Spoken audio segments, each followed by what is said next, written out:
Good evening. The opinions and statements voiced by our guests do not necessarily reflect the opinions of this network. Enjoy the shows. You are listening to WBHM Digital Broadcasting, the best in paranormal talk only on Paranormal Experience Radio.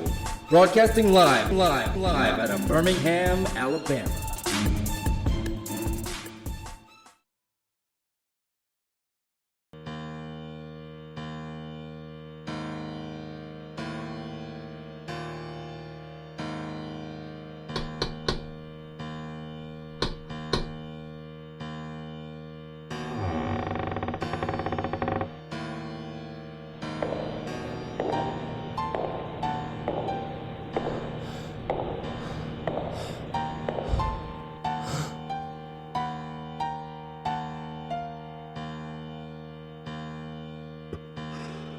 We've been expecting you. Monday, time for our maven of the supernatural, Denise Pridemore. This is the Paranormal Pride. Join to listen and chat live on WBHM-DB.com or Spreaker app. Search WBHM-DB every Monday at 7 p.m. Central for your supernatural paranormal fix. Welcome to the Paranormal Pride, where the show is about the guest and the listener.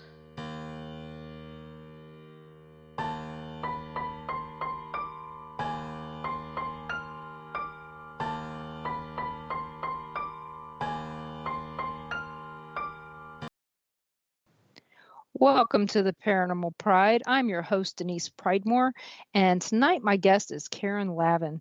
I happened to find her last month on her birthday and asked her to be on my show. And I thought, yes. And, when I saw that she had written a couple books about, Haunted Cincinnati and Haunted Dayton, I was like, well, that's up my alley. And she's got lots of things that she's going to share with us, and I think that we're going to have a great time. And she's also along those lines of what I told you guys is I wanted to bring you some new people that you guys hadn't heard from, and this is one. She hasn't done a lot of radio shows, so here we go. So welcome, Karen. Thank you, Denise. That was a great introduction. I hope I could live up to keeping people amused and interested. Believe me, you can. This is all about you. This is one of those things that we do that's fun, and it's just like talking to me on the phone. So we have a great time. And so you're in your early years, you were a reporter. Yes. So how did you take that from reporting into writing about hauntings? Mostly it started off, I was writing when I was younger. I would do poems, things like that, and send them off. I think I was 11 when my first poem was published, and it wasn't about ghosts or anything like that. Mm-hmm. So it was mostly like the writing and everything. But then I realized at the same time in my life, paranormal stuff was going on pretty much from back when I can remember. My grandma's house was haunted. Everyone knew that. That kind of thing. And it wasn't taken as really scary. It's just the way it was in a house I babysat. It was haunted. So I just knew that. I believed in it, in the paranormal and all of that. And then I needed, a job, and I got hired writing feature stories and interviewed hundreds of people, all different walks of life, all different things. It was fantastic. It was amazing. And would still be doing that, except my husband, that was when I was in Minnesota. My husband was promoted to a job in the Cincinnati area. So there went my, newspaper writing job, and I come here, and new house keeps you busy for a while. But then I was like, I missed interviewing people. I love interviewing people. I care about what everybody's story is. I honestly do. So I really missed that and all that. And I thought, maybe I should try to write a book, come up with something like that. So maybe I could interview people doing something, whatever. It ended up somehow round robin that I was offered, a contract to write Cincinnati Ghosts. And it was perfect because I learned the area around where I live, all the way from, northern Kentucky to Cincinnati to, way up, further and over into, I know there's a state there. Michigan? No, the other one. My brain just. Let's see, Indiana? Yes. I'm sorry, Okay. Indiana. You're a great state. But I don't get out much. Anyway, so yeah, so we did this and we went all over the place and I interviewed people and I loved it. And this is when like the paranormal stuff was really just starting to take off. This is like 11 years ago, so Hmm. it's been a while. And it was so super interesting to me. And I went in with, I believe I when I would interview people, it would be, I'd always try to get, a second take on it or whatever, or if they had proof or whatever. But, just you could kind of tell too when people talk to you if they're really, just from how many I've interviewed before that, do they believe it? That's the thing. Hmm. Do they believe it? If they believe it, that meant a lot, so it was fantastic. And then I got offered the Dayton Ghost book and on I went. And, I've gone on hunts and done all this stuff. And it'll always be fascinating to me because there's so many amazing things. You can get EVPs, all this stuff and all this new stuff coming out, but you still can't quite pin it down. It's always still sort of elusive, and it's always going to be interesting to me. And I'm always just going to find it fascinating. Oh yeah, there's always something new to learn Mm-hmm. and something else to jump out at you. Literally. I mean, I'm not saying, that everything jumps out at you in the paranormal, but sometimes it seems to. Mm-hmm. Mm-hmm. And so, and you said, when you were growing up, did you have a lot of paranormal experiences before you started writing about them?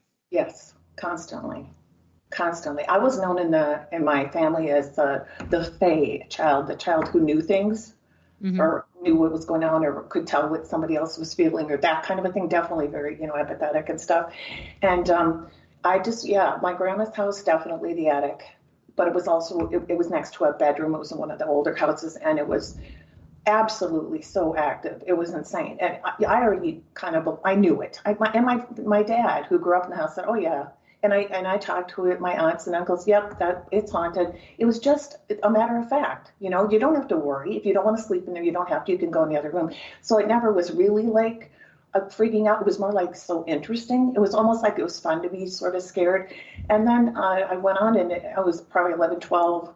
Babysitting, and I had this one standard. That's when you got it made back then. If you have a place that they go out every weekend and they use you and they pay really well, so you really get to know the family and the house and all of that, and you get cash that you can count on. And it was one of those.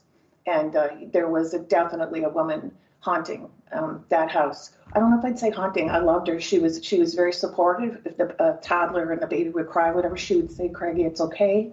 He would hear her. I would hear her. "It's okay." And he'd stop. And and even when he was a baby, I could tell he could hear her too. Footsteps, she'd walk across the linoleum and all that. We could hear her upstairs, all this. She had my back. So I guess that really kind of helped me not, there have been some times in my life where I've been afraid, of some things in the paranormal, but I think that was a great, groundbreaking thing to have in my life. Because how that is when you're a child and you're growing up and you're going into it, then it's just almost like second nature and you're more likely to look at it in a positive way. So I think that's, I think this path was always going to be, I'm that way anyway. I think somehow I would have wound up doing something like this, something with the paranormal. Are you working on anything new paranormal? Right now I am. The one project is kind of on hold, and it's just trying to get interviews down and things like that in time and all that kind of stuff. So I've kind of had to take a little breather on that one. And I am also going to start on a different one. I'm thinking of a book like the scariest places in each state. Something like that. Just something a little, because I've been centered so much on this area, Ohio and, Northern Kentucky and Indiana, I remembered. And I would love to just sort of, expand and just see people's opinions on stuff. Or, I don't know. Also, too, I have an idea of it seems that a lot of paranormal teams and people have funny stories from, They do. And I just think I naturally go to that because, I'm a nut. And I just think to put that together and say, what are the funniest stories, and just kind of talk to people, and get their take on it. I think that would be fun too, to do something like that. Well, when you do the scariest places in each state, try to stay off of the websites that they have these are the scariest places in all 50 states, because I see those and I'm going, some of these places are not that scary. I've been there. And I'm like, no. And some of them now have been upstaged by some newer places in those states. That is a great point. I want to talk to someone like you. Do you know what I'm saying? I would want to talk to people that are out doing it now, that kind of a thing. I know I would never just, go blindly off the thing. But that is a great point. I really appreciate that. Well, it's like, Iowa. You've got Malvern Manor and you got the Villisca Axe Murder House. You've got all these places. But I'm going to go with, I still think the Villisca Axe Murder House is probably got the scariest story. Is it the scariest place? To me it is, but is it to everyone? I don't know. Because, Villisca's it's in the central part of the state, almost in the central. Okay. And it's really just a very interesting story, but everybody knows it, and that makes it interesting. In Kansas, the ones that they say are the scariest, sorry, the one they say is the scariest is no longer haunted, but a whole different problem. But historically speaking, it held that title for a very long time. There are so many places, though, in Kansas that you can't even get into that may be even more scary than the places that we have going on. Like, the house in Ellsworth, Kansas, where, Holcomb, Kansas, where the people were killed for, in the movie by Truman Capote. In Cold Blood? In Cold Blood. Oh, Lord. That would be a place that I would love to check out. One of the guys lived in Olathe, not far from here, and his house was tore down, so you can't even go check it out. The property where the serial killer Bob Berdella lived, I would think that would be great. They tore it down. But these are all things. Though. That was in Kansas City, Missouri. But still, you think about those things and you go, okay, really, which places are that have the scary story, the factual scary story to go with that scary haunting? Because there's a lot of these places, have scary stories that go with them, but they're not factual. And that scares me. I'd hate people to go into some place and keep a legend going that's not a real legend. That is so refreshing. I admire that so much, and I completely agree with you. And it's you can't go by a list, and I would want to talk to people, not just one group, or you know what I'm saying, and get if I can, a consensus of honest, and if I believe them, different groups that say, in our opinion, the ones. There's a lot of paranormal groups out that go to, and just kind of maybe try it by fire that way and see which most, the majority, sort of like that, and the most interesting, frightening kind of cases or something like that. But that is such a good point, and I know that's true too. I know places can be cleansed. I mean, and I also know how, houses can be taken down or whatever, but that doesn't mean that things aren't around the land. Right. Or a new house goes up. So it's very it is kind of, it can be a headache because you want to, you know what I mean? Yeah. And the thing is in your case, you don't want to write the book that's already been written 10 times.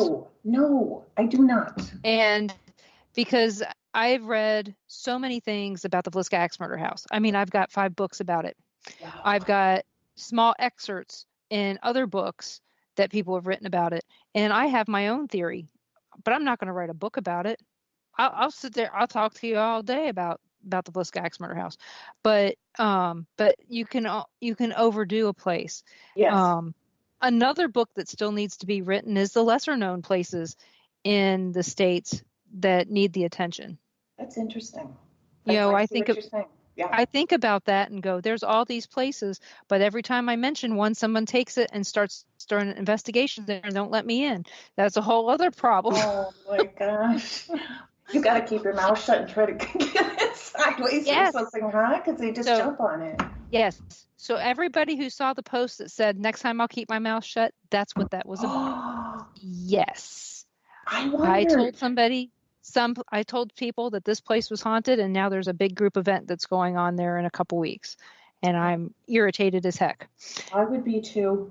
Oh my goodness. Well, that clarifies stuff. Boy, isn't that something? That's another thing that I know you're interviewing me, but is there a lot of that? It just seems sometimes, when I wrote the other books, the two books, Dayton and Cincinnati Ghosts, there were paranormal groups and they were kind of just popping up, but it seemed like they were supportive pretty much of each other. Mm-hmm. I mean, but is there a lot of stuff? I seem to sense there's a little more friction. It's called paradrama. And, all righty. And it does exist. I stay out of it. Even if I'm irritated, you will never know what I'm irritated about unless I actually speak up and say. So people may know I'm irritated, but they don't know which location I'm talking about. Mm-hmm. And I'll keep it that way because I don't want to get in the middle of their drama. I don't care. Sure. I love it. But the thing is I knew this place that they're checking at, that all these people are going to be going to, was haunted over 10 years ago. And they just started investigations there last year. So it's like, okay. Wow. So, and again, they're also going with a story of something that they found in the theater that has nothing at all to do with the haunting. So that's okay. They're telling the wrong story. So let them. So are you going to get in there eventually, do you believe, and do you do it right? Or how do you about that? You know what? I don't care. Wow. You know, I will eventually get in there. Again, I've been in there a couple times. I will eventually get in there, but when it comes right down to it, once they get in there and they start repeating this story that's not true, there's not a lot I can do besides do the history and prove my point. And that's when the stuff comes into play that causes me an obsession. So I'm going to try to stay out of it. Wow. I'm impressed. Because that's got to be hard. Just human nature, you know, and you knew all of this before. I don't want to be drama filled or anything like that. That's why it's like maybe trying to go for the lighter. I need things lighter. I think the world needs things lighter. Stay with the paranormal, but, you know, I don't want to beat a dead horse. Oh, yeah. And you've got some really good teams in the Ohio area that could help you with a lot of good things. The bad part is they're on conflicting teams, but they're good people. Mm-hmm. I don't know why. I don't know why they're having internal problems with each other, but I know a lot of these people and they are really good people. And I think that they would help you a lot. And I interviewed Jay and Teresa Lynch. They are some really good people to talk with. And if you want funny stories in the paranormal, they are the ones that are going to give you some funny stories in the paranormal. That's good to know. Yep. I'm making notes. Oh.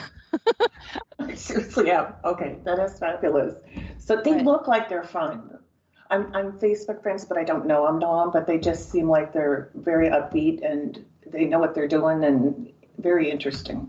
They are wonderful people, and I have a good time with them. And when they're ones we have to muzzle on the cuss words, but I know I like them then for sure.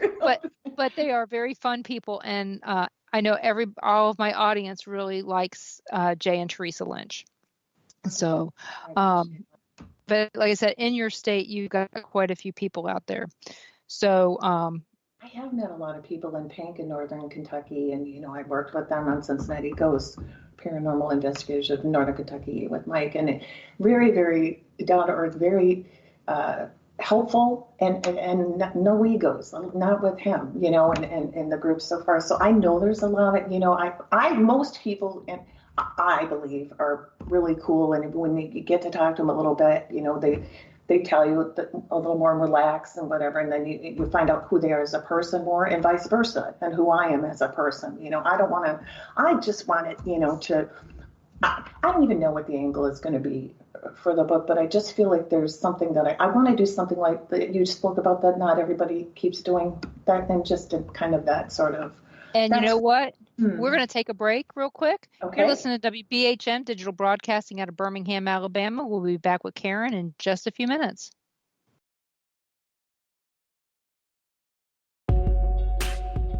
You are listening to WBHM Digital Broadcasting, the best in paranormal talk, only on Paranormal Experience Radio, broadcasting live out of Birmingham, Alabama.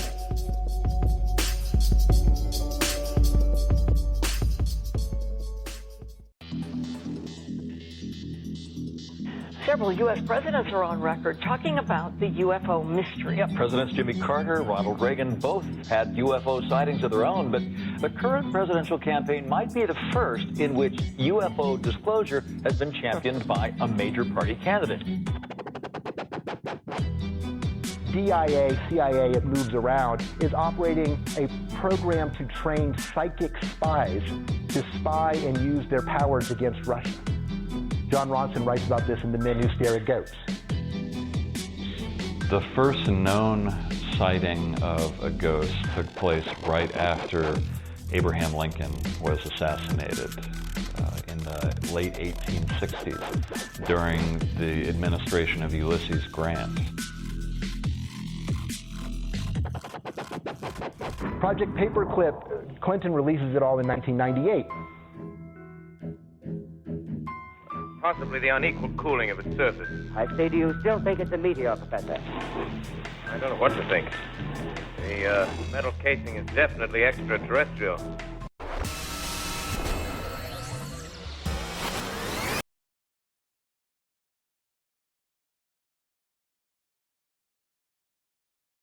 Welcome back to the Paranormal Pride. I'm your host, Denise Pridemore, and tonight we're still talking to Karen Lavin, and we are going to be talking about some other things here, but we were talking about your book, and I am excited to check them out. How long ago did you write? Let's see, what did you call it again? Cincinnati Haunting. Yeah. Cincinnati Ghost Angels. Believe it or not, like 11 years. 11 years ago. I cannot believe it. And then Dayton was right after it, and just a bunch of stuff in life got in the way. But yeah, it's been that long, and I just kind of got back in the saddle and, going over what I had already compiled for the Ohio book and all this, and saying, I want to try to get this back on track. Life has little issues that can put you through, and that kind of happened to me. And so, so now when I'm looking, I'm so grateful to be interviewed and talk with you on your show. I was like looking at my books and I'm like, I had to like reread stuff because that's how many stories and how many years ago, and I was just like, wow, I had to refresh it at the best I can. Yeah, it's been a while. Yeah, I was going to say, are you going to update your previous books since they're, that old, that maybe there's something new you'd like to add, maybe update from some of the, like I said, like Jay or somebody who's been to these places since and have them give you updates?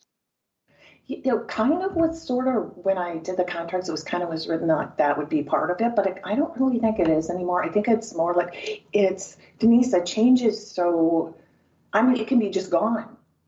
So you don't want like a site or like you were talking about, whatever, or it can be, cleansed of it or whatever. And a couple of times people die. Mm-hmm. There's people I had interviewed for the Ohio book years ago, and I keep to reach out to them again, and they're not there. And it's just kind of frustrating. And overall, I think, let's put it this way. If this were in the 60s or 70s or something like that, I think it would work. Do you know what I mean? I think it would be worth the work and then going and another book and all. But in this era with technology, you know what I mean? And bam, you can find out pretty much the status of any location or go on there, that kind of a thing. Mm-hmm. I think it's more like people, if they want to know more, they'll Google it and it'll be there. And it almost might be redundant. Mm-hmm. Do you know what I'm saying? To go back and do, unless it was some sort of like an electronic tech, if I did it technologically, updates on all this, that kind of a thing, But I think to have, the book printed out and all of that, and then as soon as you turn around, something else.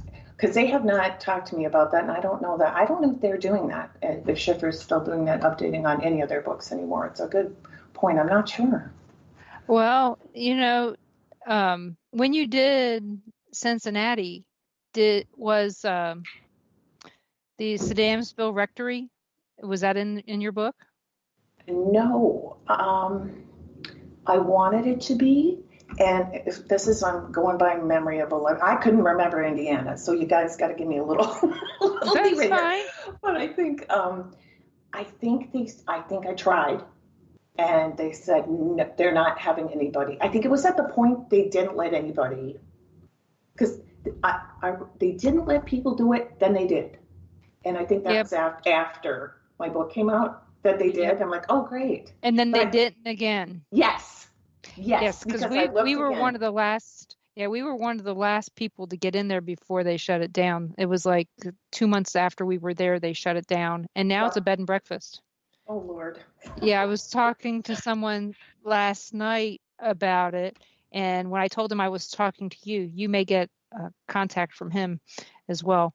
But he used to go over there all the time to the Sedamsville Rectory, and so it's a really neat building. It's very beautiful inside. It's just the history doesn't, the true history doesn't match up with the stories.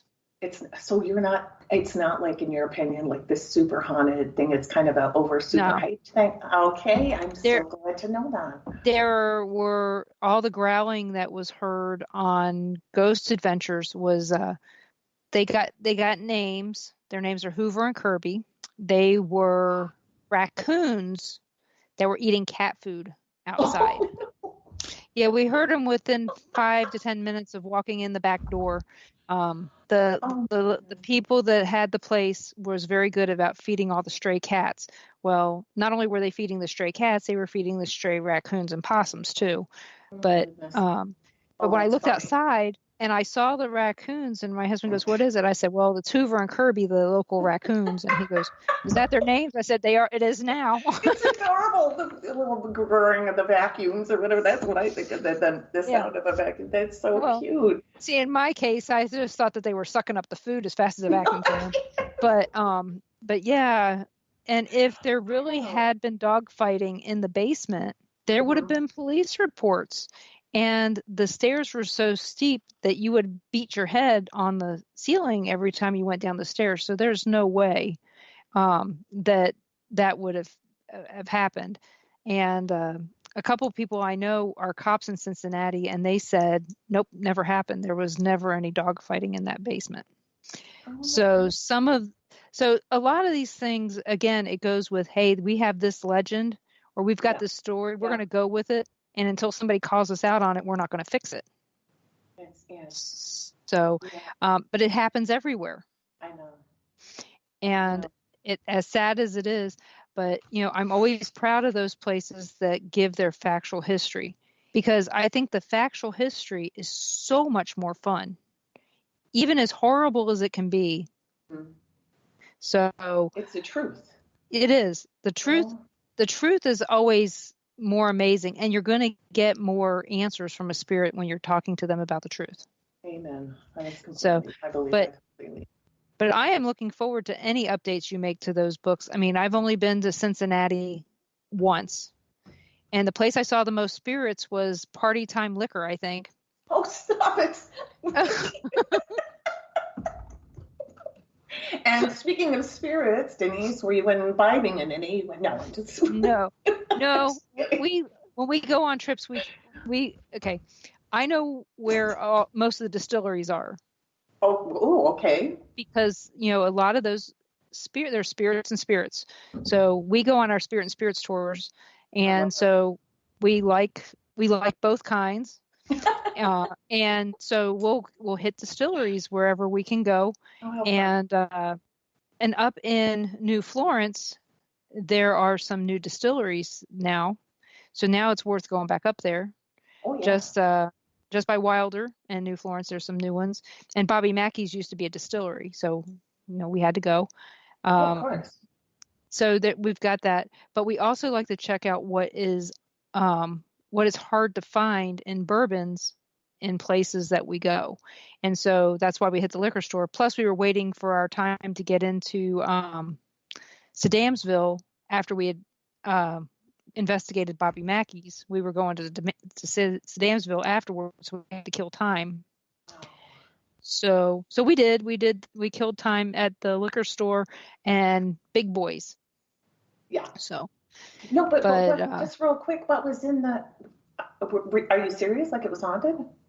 No, I'm being sarcastic with spirits. I'm sorry, you have to tell me before. We tease people all the time that we go to Louisville, Kentucky, and I'll take a picture of my husband and saying, "Look, he's being somebody's spirit guide again." Oh, oh my God.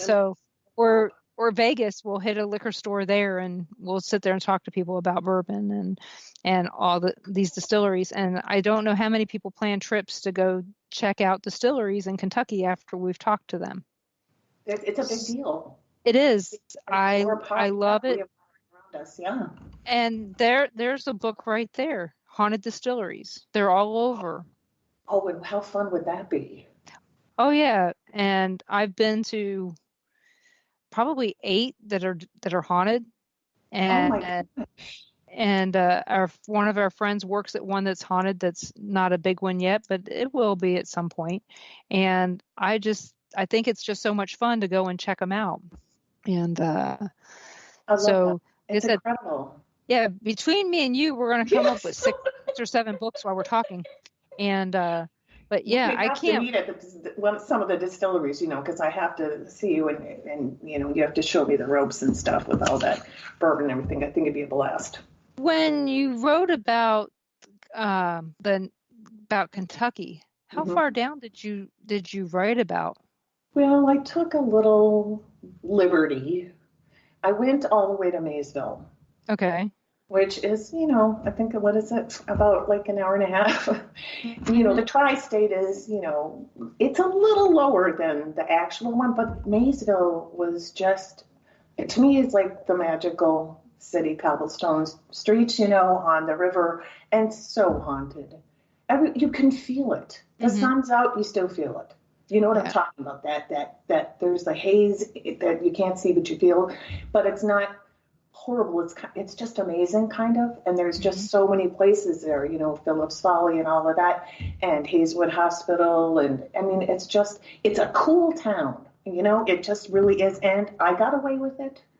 And, and Maysville was happy I was there. They were nice. They did some interviews and stuff and helped plug the book and everything. So I kind of just meandered around. I wanted to go where I found it most interesting. And like, I loved because I took the photos and all of that too. I wanted that to be part of it, because I think to pull people in and, have it be, something. And when you see like Hazelwood Hospital, it was already back then. Oh my goodness. I haven't been down there in 10, 11 years, but it was completely dilapidated then. So I can't even imagine, floors were falling through, and talk about mold and asbestos and all that. It was very dangerous, for people to go in. So, yeah. So, but it just had that vibe. So yeah, that was kind of more. I did Big Bone State Park, like State Park. That was very interesting. I did feel stuff there. There's something about it. They say the visitor center, there's a child's voice, a young girl's voice, and then people that have camped there, seeing lights shoot across the field, lower in the extremes. And I also heard that a Native American group was there probably now, oh gosh, I don't know, probably about 12, 13 years ago. And they were camping there and whatever, and they saw other Native Americans going across the field, but they were not in the dress of today. They were in the dress of like 150 years ago, 200, whatever. And so they were just, it just feels very full. It feels very full of history and not just the artifacts and the fossils and all that good stuff. So, I went all over. Oh yeah. I know more from 64 South and down Mountain Parkway because of my family. My mom lived in Eastern Kentucky. Oh. So I know the Hatfields and McCoys area very well. Mm-hmm. See, I've always been tempted, to explore that. It's such a distinctive part of Kentucky, and the Appalachian and all that. I've never really gotten there, and I wish, maybe I will. I hope so.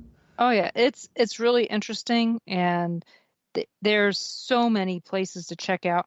But if you ever decide to go to the Hatfield and McCoy Cemetery, Yes. take your time walking up the side of the hill.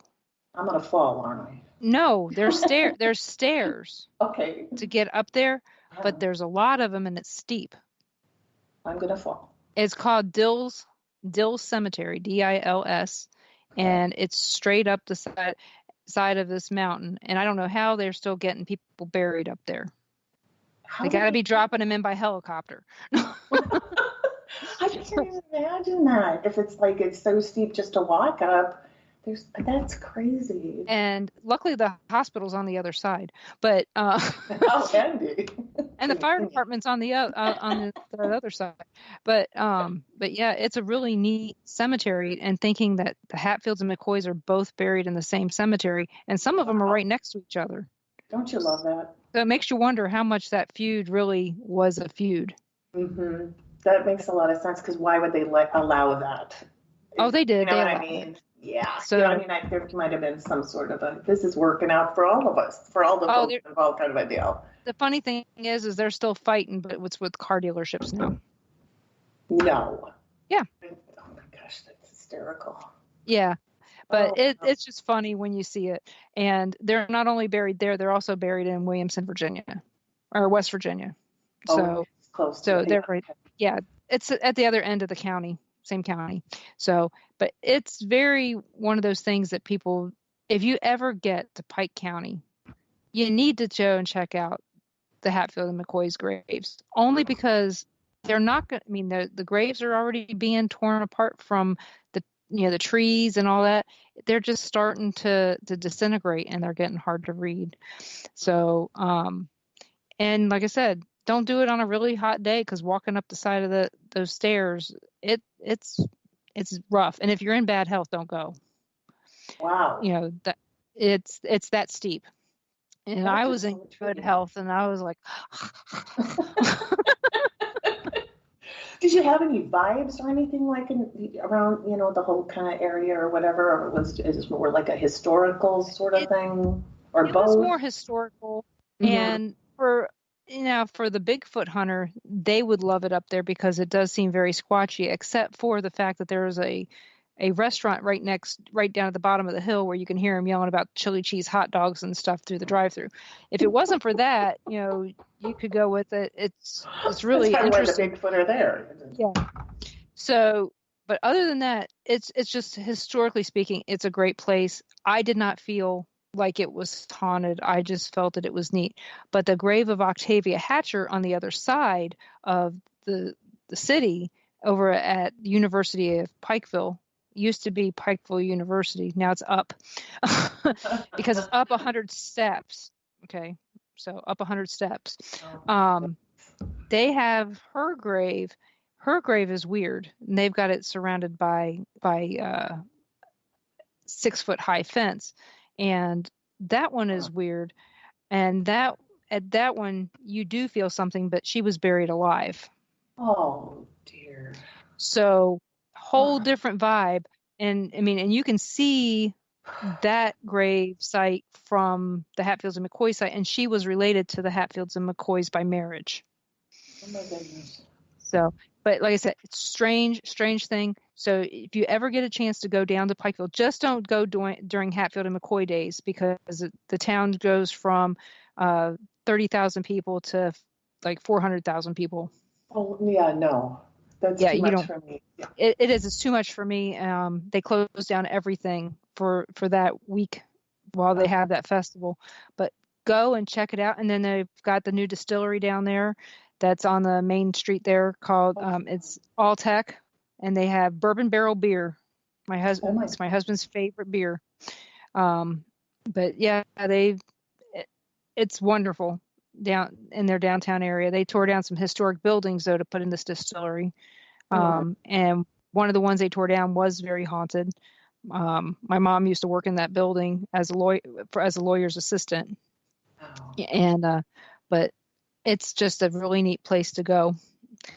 But again, you don't have to walk up all the steps to Octavia Hatcher's grave. There is a road to that. The Hatfields and McCoys, you have to walk. It just sounds awesome, and just the whole thing. And that, I live in Kentucky. I feel I should be exploring it a little further. So I appreciate that. So where in Kentucky do you live? Burlington. Okay. Kind of close to Wilder. Yeah. Florence, all of that.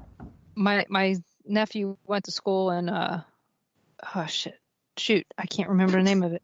In Burlington? Boone County? No, it's for Mount Vernon. It's in Mount Vernon. Okay, I thought it was in Ohio, though. No? No, the Mount Vernon. It's off 64 in Kentucky, near Midway. I think it's over from me. Yeah, it's too far south for you. So it's past. Not the first time. Yeah, it's past where Mountain Parkway meets 64, going east. So it's east and south of you. Okay. So, yeah, I know the area way too well. So, cool. Yeah, 35 years of, well, it was like 30 years of driving out there to see my mom. Aww. So, yeah, because you've got a lot of stuff in just your area that you could go and check out, and you could write a book just on probably 5 counties. Yeah. What do you think, Denise? Do you think that's true, like pretty much anywhere? Because people ask you, where do you think? Yeah, I want your take on this, Denise. What do you believe, ghosts are, or whatever? Do you believe the energy is everywhere? Do you understand what I'm saying? Like that it can be more, pronounced in certain areas, but it's all over the place? Or what do you think? Okay. Me personally, yeah, I have paranormal experiences at Walmart. Thank you. I completely believe that. Yes, that's what I'm saying. It's everywhere. It's just a matter, are you paying attention? Yep. And as you said, it's just more pronounced in some places. I think that some spirits want to be seen, and other spirits, it's the same with people, introverted and extroverted. Some spirits are very introverted, and they're like, leave me alone, I don't want to be seen. And then you've got other spirits that are like, here I am, I'm wearing this sequin dress, can you see me now?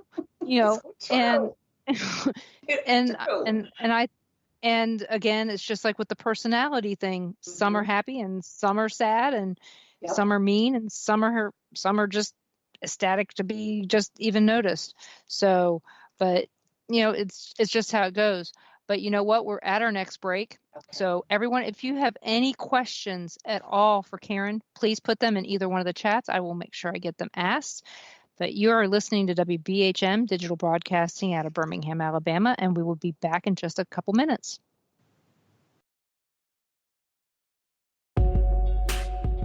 You are listening to WBHM Digital Broadcasting, the best in paranormal talk, only on Paranormal Experience Radio, broadcasting live out of Birmingham, Alabama.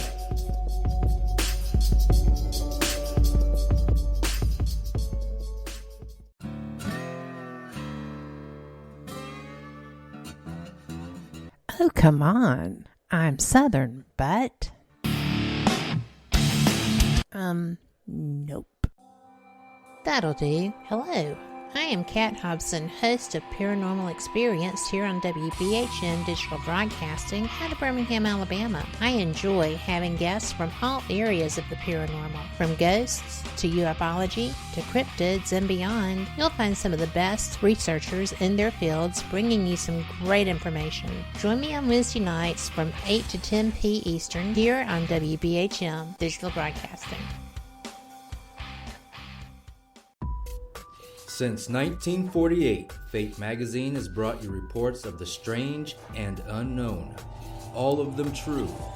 Fate Radio is carrying on that tradition, bringing you the unusual, macabre, strange, and bizarre. Join host Kat Hobson Sunday nights from 8 to 10 p.m. Eastern on WBHM Digital Broadcasting.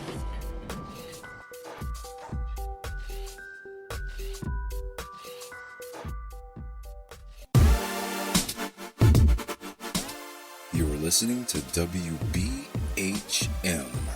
Digital Broadcasting, the best in paranormal talk, only on Paranormal Experienced Radio, broadcasting live out of Birmingham, Alabama.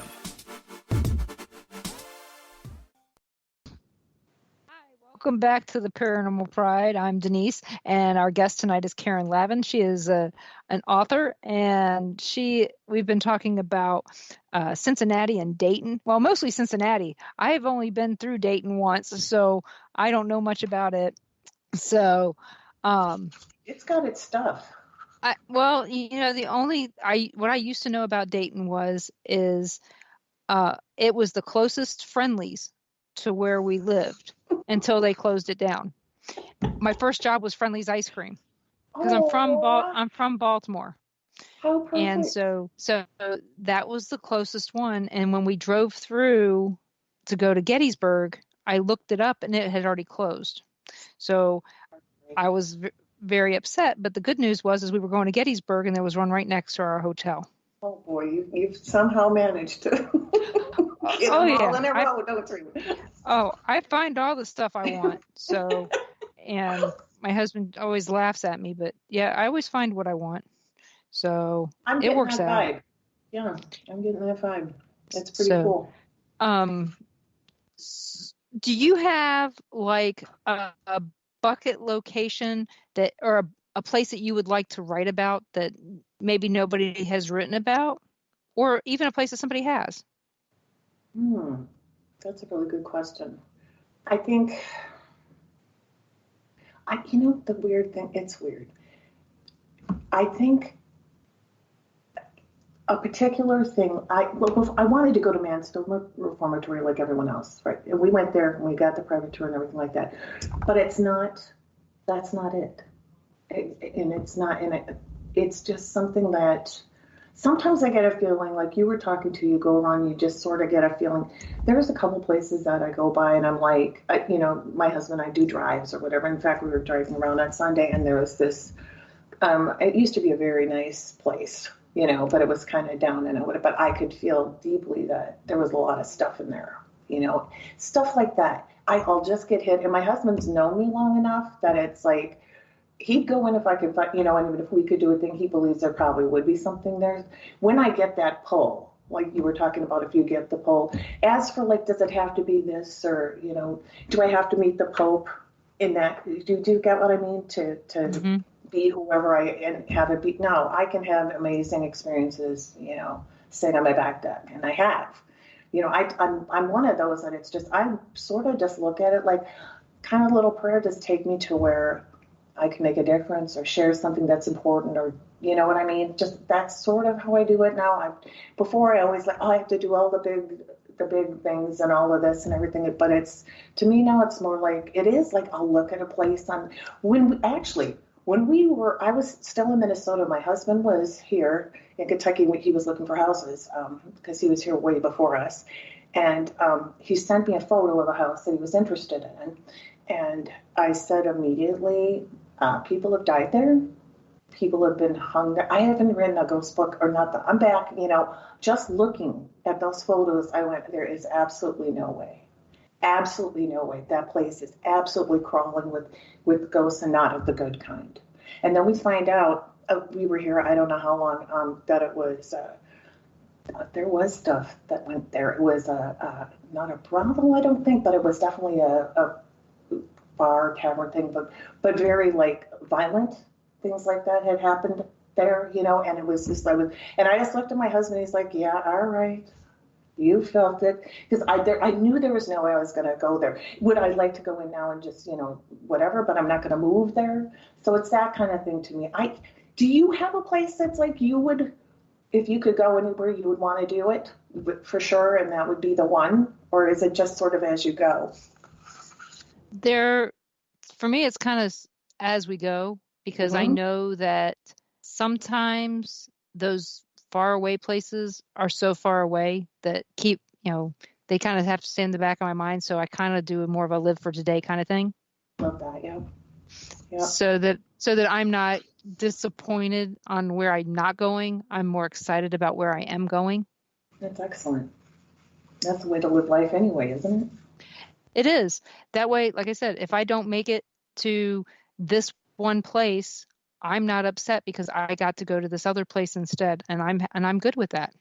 See, you're so good. That's exactly how I feel. It really is. I don't have to go to Paris or, in this or that and that city. Would it be cool? Probably. But the odds with me, if I get over there, I probably wouldn't sense much of any, or wouldn't be, it just seems when things around you in the paranormal want you to know they're there, at least with me, they tell me I know, and sometimes it's overwhelming to the point I'm like, can you just cool it? Like sometimes, in my house, it's just like, just cool it. I need a break. Can't have the stuff and the going in the house and the, lights and the sounds and the doors shutting and whatever. I just need a break. So to me, it's just like, I just try to get through. And I love being interested in something. And to me too, I just love interviewing people that are really earnest and honest and excited and believable, and that transfers to me. It kind of makes me feel like I've been there. That's like, when I interview people about whatever in Buffalo, Minnesota. I know you can't tell my accent, but it's the same kind of thing.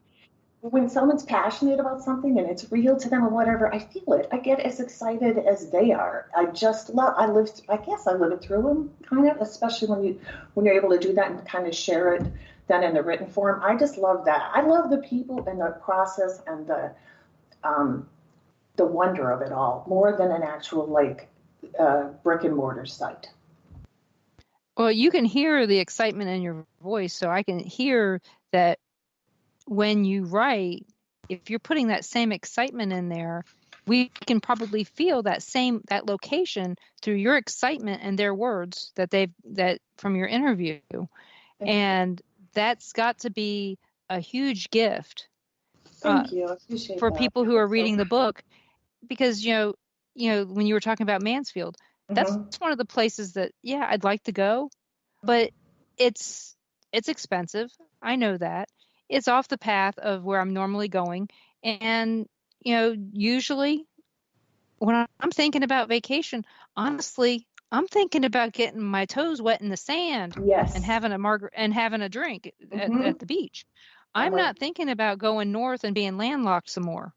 Exactly. So, or I'm thinking about, hey, where's my family at that I can see? So I'm hitting a location where I have family.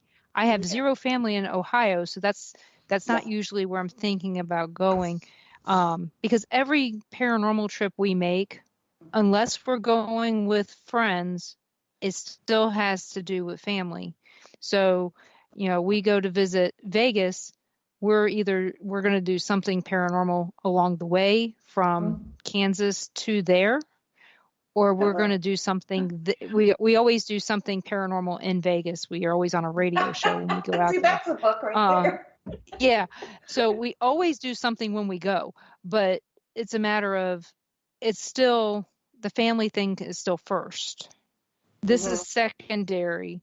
And it's part of, hey, this is what's making our trip great. Oh, the other thing that's on the trip is pie now. That's new. Pie is new. And, but it's in a haunted town. So, okay, perfect.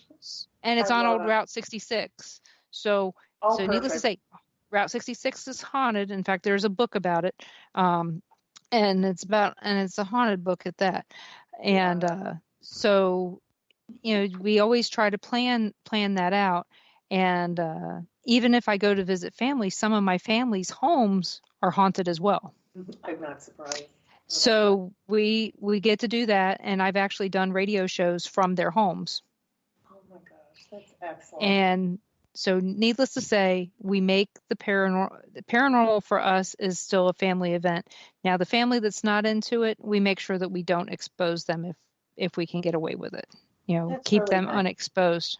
We're all different, So, even in our families. There's people that are like, it's cool. There's others that are like, no, thanks. So I get it. Oh, yeah. Our granddaughter loves watching paranormal shows. Ooh. Live PD and paranormal shows. She was very upset, though, when the Lowe files got canceled. Oh. She loved Rob Lowe's kids. And Well, he's not bad to look at either. But. Yeah, but she's 3. She was 2 then, but she wanted to watch Rob Lowe's Kids, and so okay, that's too cute.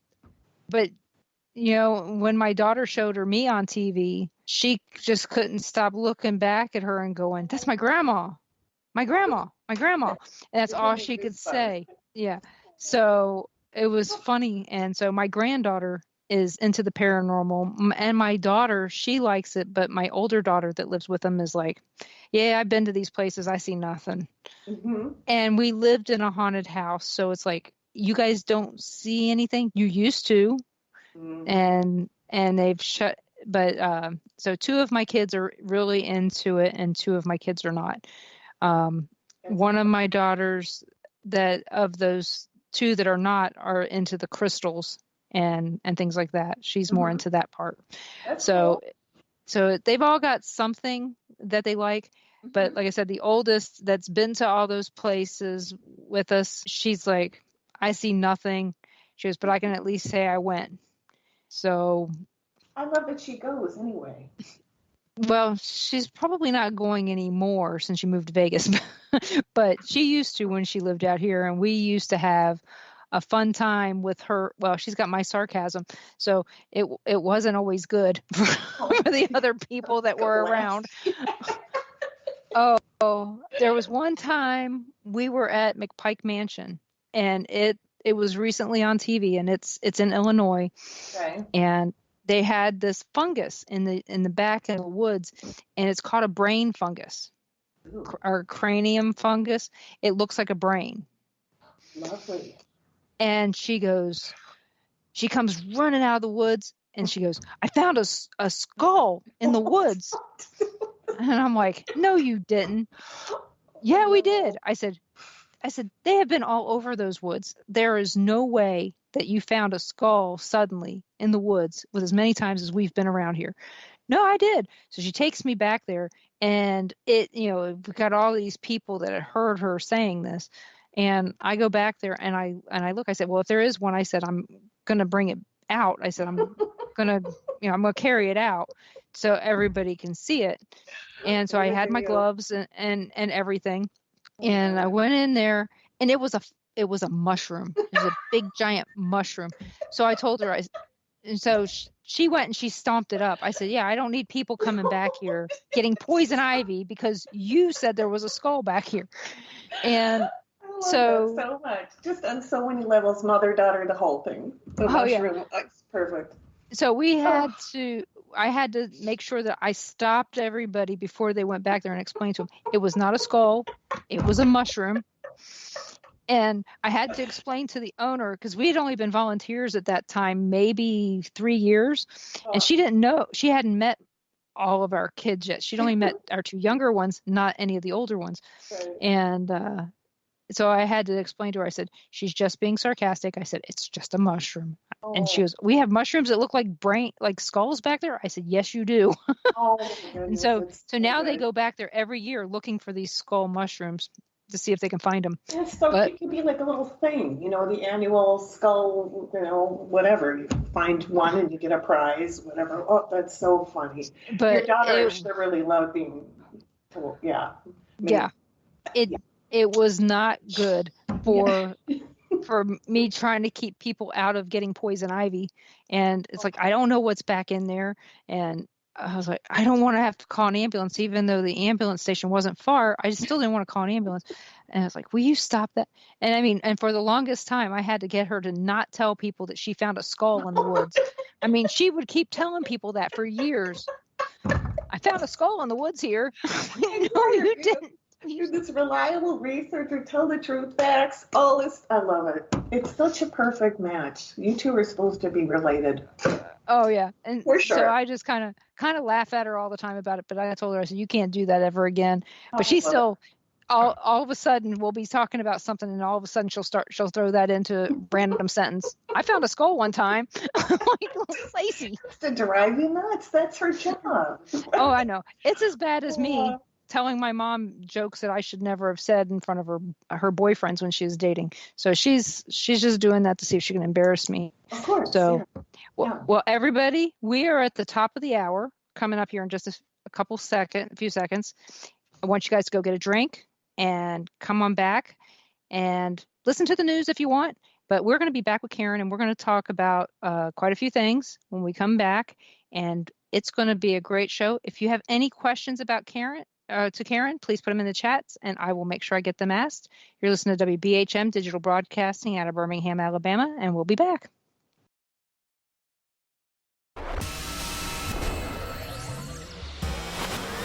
You are listening to WBHM Digital Broadcasting, Birmingham, Alabama.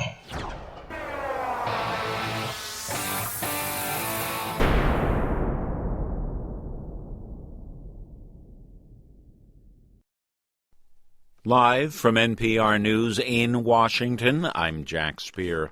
Pressure continues to mount on senators to call former National Security Advisor John Bolton as a witness at President Donald Trump's Senate impeachment trial. Though so far there's no indication there are enough Republican senators to support such action. Meanwhile, Trump's defense team began presenting its case in earnest today.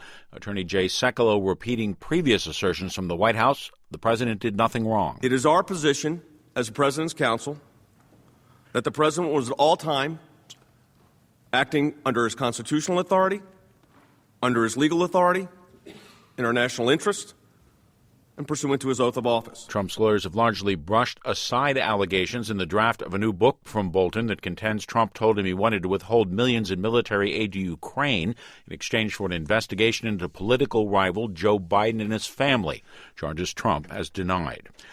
Commercial imagery is showing Iran may be getting ready to try and launch a satellite into orbit. As NPR's Jeff Bromfield explains, other recent launch attempts have ended in failure. The last 3 times Iran tried to launch something into space, it didn't go well. 2 of the rockets exploded on the way up, the 3rd caught fire on the ground, but Iran seems determined to keep trying. Images taken Sunday by the commercial company Planet and shared with NPR show vehicles at a building where rockets are put together and at a nearby launch pad. Jeffrey Lewis of the Middlebury Institute says if the Iranians do try to launch, it's not necessarily because of tensions with the U.S. These programs have existed for a long time, and we have seen Iran do a number of these launches in the past. Iranian state media says the launch will send peaceful communication satellites into orbit. Jeff Brumfield, NPR News, Washington. The NBA says tomorrow night's game between the Los Angeles Lakers and Los Angeles Clippers has been postponed. The announcement coming a day after former Lakers star Kobe Bryant and his 13-year-old daughter were among 9 people killed in a helicopter crash. NPR's Tom Goldman reports. The NBA released a statement saying the decision to postpone Tuesday's game was made out of respect for the Lakers. The organization, the NBA said, is deeply grieving the tragic loss of Lakers legend Kobe Bryant, his daughter Gianna, and 7 other people. The group was traveling to Bryant's youth basketball academy Sunday morning when the helicopter crashed near Calabasas, northwest of Los Angeles. It was foggy and there were a lot of clouds in the area. Investigators from the National Transportation Safety Board are focusing on weather as one of the potential causes. The NBA says Tuesday's postponed game will be rescheduled at a later date. The Lakers' next scheduled home game is Friday. Tom Goldman, NPR News. Coronavirus worries weighed on Wall Street today. The Dow was down 453 points. The Nasdaq fell 175 points. This is NPR. The U.S. Attorney in Manhattan is now saying that Britain's Prince Andrew has not responded to requests from the FBI to interview him about his past association with the late convicted sex offender Jeffrey Epstein. NPR's Frank Langfitt reports from London. Federal investigators want to talk to Andrew about allegations Epstein trafficked teenage girls. U.S. Attorney Jeffrey Berman, so the Duke of York, as he's known, has provided, quote, zero cooperation. Late last year, the prince said in a statement he was, quote, willing to help any appropriate law enforcement agency with their investigations if required. That statement came after a disastrous BBC interview over his relationship with Jeffrey Epstein and allegations that he, the prince, had had sex with a 17-year-old girl procured by Epstein. The prince denied all charges, but many viewers found his explanations far-fetched and noted that he failed to show remorse for Epstein's victims. Prince Andrew has since stepped down from royal duties. Frank Langfitt, NPR News, London. Growing number of Northeast governors have been raising doubts about a regional pact aimed at capping pollution from vehicles and other transport sources. New Hampshire Republican Governor Chris Sununu says the state won't join the pact due to concerns about higher gas prices. Vermont's Republican Governor Phil Scott says he would not support the pact if it amounts to a carbon tax. Maine's Democratic Governor Janet Mills has also raised concerns about the impact on the state's drivers. Crude oil futures prices moved sharply lower today. Oil prices down by around 1.5% to $53.14 a barrel on fears about reduced demand from China due to efforts to contain the coronavirus outbreak there and keep people from traveling. I'm Jack Spear, NPR News in Washington. Welcome back to WBHM Digital Broadcasting out of Birmingham, Alabama. The time is 5 minutes after the hour. Welcome back to the Paranormal Pride. I'm your host, Denise Pridemore, and tonight I want to give you guys a public service announcement. I don't do this often, and it's because, these public service type things can be very politically charged, and can also make other people feel like I'm pointing fingers. I'm not pointing fingers. I am just out here to tell people I am a domestic abuse victim and violence survivor, victim and witness. I haven't been in a long time, to be honest. I mean, all these things happened to me before I was 18 years old. Since it was part of my early life, I cannot allow this type of behavior to not be spoken about. People need to know that there's help out there for them. There are a couple different hotlines out there for people that are going through this situation. The National Domestic Violence Hotline is available out there. It is 1-800-799-7233, which is 1-800-799-SAFE. And then there is also another one called the National Domestic Violence Hotline as well. One has the in front of it and the other doesn't. And the phone number for this one is, it's the same number. Never mind. So you guys, I saw multiple numbers. There's a local number for that. But this phone number can get you to service referral agencies in all 50 states, Puerto Rico, Guam, and the Virgin Islands. So please go check that out. If you want a website, the website is acf.hhs.gov. Or you can just search for the National Domestic Violence Hotline, and it will take you to this page. There's probably, what I've seen here, about 25 pages with it out there, but it's not too late. It was for my family to get help with my dad when he got killed by his father. And so you guys need to step up. And this doesn't just happen to women. It doesn't just happen to children. It happens to everyone. And when someone gets hurt in a family, it hurts the whole family. And that's not okay.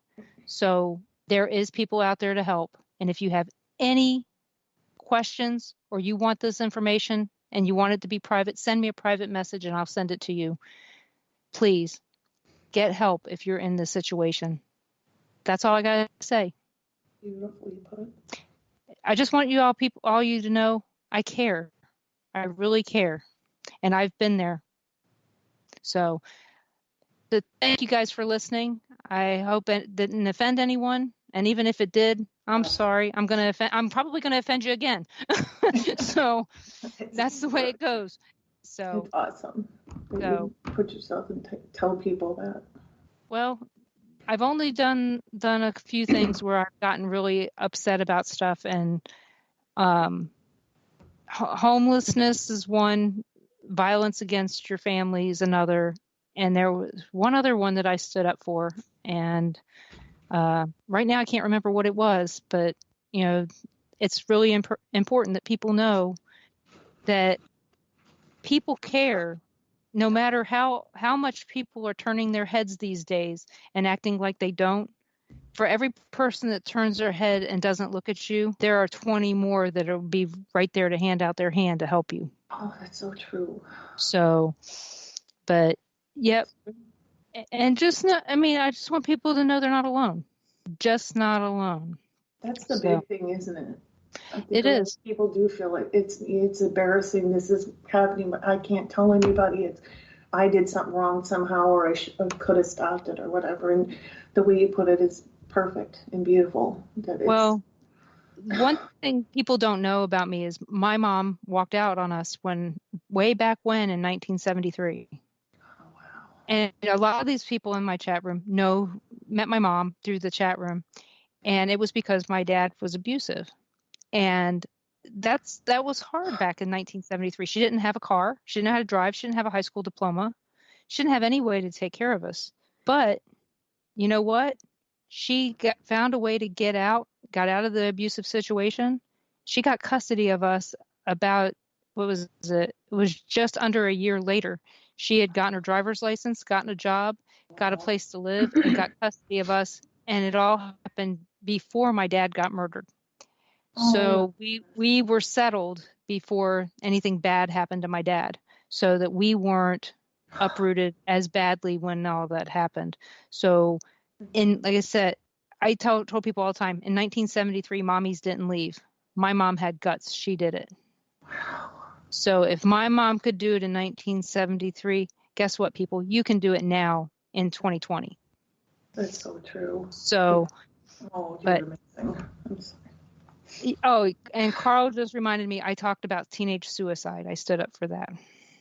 Oh. So you know what, guys? Let's get back on a happier subject. Just keep that in mind. So, but again, we all have something we all have to stand up for. You got to stand for something, or as the song says, you'll fall for anything. So awesome. When are you planning on checking out any locations anytime soon? I mean, I know that you're going to be writing a book, so I know that you're going to be checking out something, but do you have any location like, are you going to watch the Super Bowl on Sunday, or are you going to go out and check out some haunted location? Well, number one, the Vikings aren't in it, so I'm not watching the Super Bowl on Sunday. Oh man, grow up a Vikings fan, you know what it's like. The one fan said it's like marrying a bad husband. He's sort of not perfect, but then once in a while he gets something right, like when the Vikings actually got a little further in the playoffs this year. It's just the truth. Just used to them not doing it, but I love them. But we got used to that for years here in Kansas City with the Chiefs, but I'm not a football fan. I don't care. Well, that's cool. Like my sister doesn't care either, but I'm just saying. I think actually being Viking fan is the reason my husband and I have been married 35 years. Literally. We just are both so obnoxiously, you have your little team and you grow up, tradition with family, whatever. So yeah, I'd rather be going and looking at sites and whatever. I guess the thing is, Denise, I'm working on right now. It's kind of, I just really appreciate you contacting me, and asking me to be on, because I just was thinking today I'm in kind of a flux, and I really want to go the right direction. I want that excitement. I want to do something that I just feel it's not about money, that's for sure, but it is about, to me, like, interviewing people and getting the best info I can and being excited and just, what's different. It's really hard. Like it's so saturated. Isn't it? Like, I mean, just the whole paranormal thing is saturated. It's hard to find something that you can find a new take on. Or, like, I love how you are like, it's that Saddamsville rectory or whatever is not any big deal. I really appreciate that, because I was really upset. Well, the thing is I'm not saying it's not haunted. I'm just saying that some of the stuff that they provide as fact is fiction. And getting beyond the fiction and into the fact I think is much more important to people who really want to investigate a location factually as opposed to fictionally. Because if a spirit really wants to talk to you, they don't care if you're calling them George. If their name was Sam, they're going to answer just because they want to talk. Of course, there's other ones that are going to be stubborn and saying, well, you're not getting my name right, so the heck with you. I ain't talking to you. And it happens all the time. Do we see that all the time? I think I do. I mean, I have some experience that I could tell people about. But, but there's other like I said, there's other people who say, it was this spirit. I know it was. And I'm sitting there going, nope, that spirit doesn't exist. That person never was a real person. But maybe because you believed that that's what you were experiencing, that's what you got. You can get so, convoluted. You don't know where it's coming and whatever. And especially when people are earnest and honest, you can tell it. And they believe stuff and everything. And when I do my talks and people come up, well, I have this one, I have 2 ghosts or whatever in my house and this, and the one is okay and the other one's terrible. And I'm like, well, I have someone I can put you in touch with to cleanse it. No, I don't want them to go away. No, I none hear of that them all ever. the time. There's a lot of contracts that say you are not allowed to clear our spirits, which is fine, but again, a lot of people in the paranormal have the belief that it's not up to us to clear the spirits. It's up to the spirits to say, I want to go. Not up to us to make that decision for them and force them to go. Right. So we do have a question for you in chat. Oh, thank you, whoever did that. I know where Indiana is. Go ahead. Well, this person is in Missouri, but okay. I sort of know asks, okay. Carl is in Caldwell County, Missouri. It's Caldwell County Paranormal Team. And he asks, what is your opinion of the equipment paranormal teams use? Depends what it is. Okay, so give us an opinion on a piece of equipment that you think is negatively used. Okay, I might have to switch it around. I can only tell you when on my first ghost hunt with Pink, and it was in Middletown, Ohio, and I still had a feature writer. I had my little, recorder, that I brought when I interviewed people, and then I wrote at the same time. And, I didn't really use a recorder that much, but it was like backup. And so I went and I like my first place to go, and my Palmer brings me there, whatever, and to this house. And it was, and we're like, yeah, right. I mean, I didn't know. I mean, it's just and then the EVP you could get, yeah, right. But the house did feel whatever. So we go in and whatever, and I have my recorder on. They have all this fancy stuff. Mine is the old, the real kind of tape recorder thing back from when I'm all young, whatever. And they got EVPs, and I heard them after, whatever. But I got one that they didn't get on my old little push thing that half the time screws up. Oh, your cassette tape. Yes. My little thing from my working as a reporter. And I got something they did not get. And we had it at the same time. It was like when we met, it was all synced. And they both were like, whoa. Because me with my little, they had all this, oh my God, the lights flash, that, Denise, yeah, I don't have any of that stuff. But yes, and there are things didn't record it all, but it was as clear as day. As clear. I was doing the book and typing up, going to the thing, and I had my cordogram just okay, and then he said this, I want to get the feel, whatever, and I almost threw up because on my recorder, can't find bugs, in this weird tinny voice, and they had been talking about being in the attic of this house, and then Doug, my husband, and the other guys, oh, it's just bugs, you see this stuff hanging in the cobwebs, maybe there's no bugs or whatever, and then you hear this tinny sound. It's just not human. It's not. And the place was, so we knew everyone was there. There's nobody that could have done it. And I guess that to me was just awesome. It was just like, I've always believed it. I've known it, but to have that on my little whatever, and they have all the fancy stuff. I think fancy stuff can be amazing if it's done right. I get nervous when I sometimes see, and this is the, blah, blah, blah, 2000, and it goes over all this stuff, and you might get that's from a spirit, or I get nervous about that, and you draw into whatever. What do you think, Denise? And all the newfangled stuff. And I talked to someone too that they have like that. It's like an Xbox thing, and then it shows like if something's there, or like in a stick form or whatever. What do you think about that? I'm so old. I was so thrilled with just on my little tape recorder. But what do you think? I'm going to tell you're not that old because we've been married the same amount of years. No way. Yeah, we got married in 84. Yeah. So So, Girl, and you know what? good. I'm going to have to answer that question when we get back because we are at our next break. So I can't do that yet. But you're talking about an SLS camera or the Kinects. And so I know a lot of people who know quite a bit about that. And I do have an opinion on it, and it's not extremely popular. So, I'm not surprised.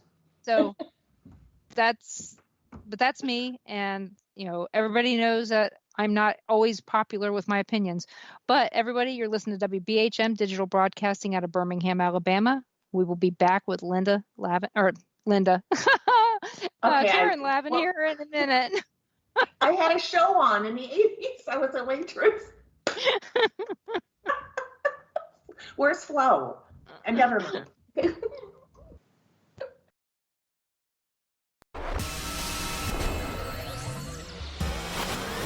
You are listening to WBHM Digital Broadcasting, Birmingham, Alabama.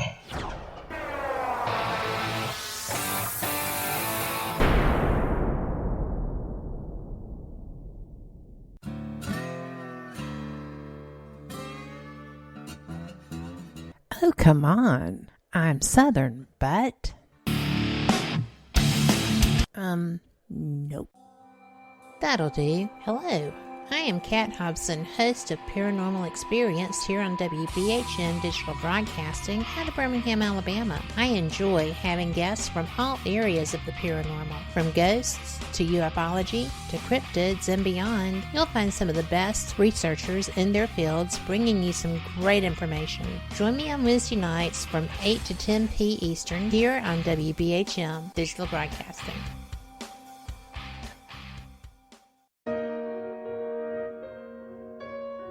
You are listening to WBHM Digital Broadcasting, the best in paranormal talk radio.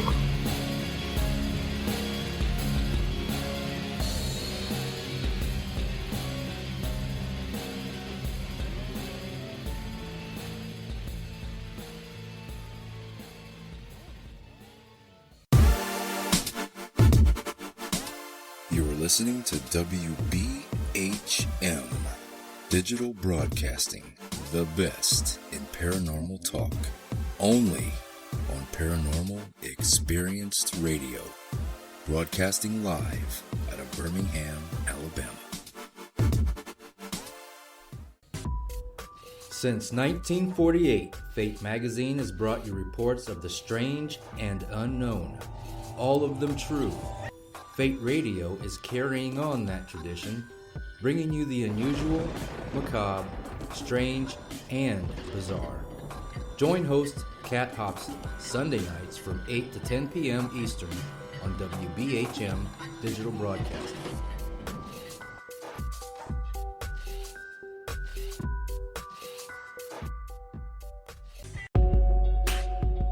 You are listening to WBHM Digital Broadcasting, the best in paranormal talk, only on Paranormal Experience Radio, broadcasting live out of Birmingham, Alabama.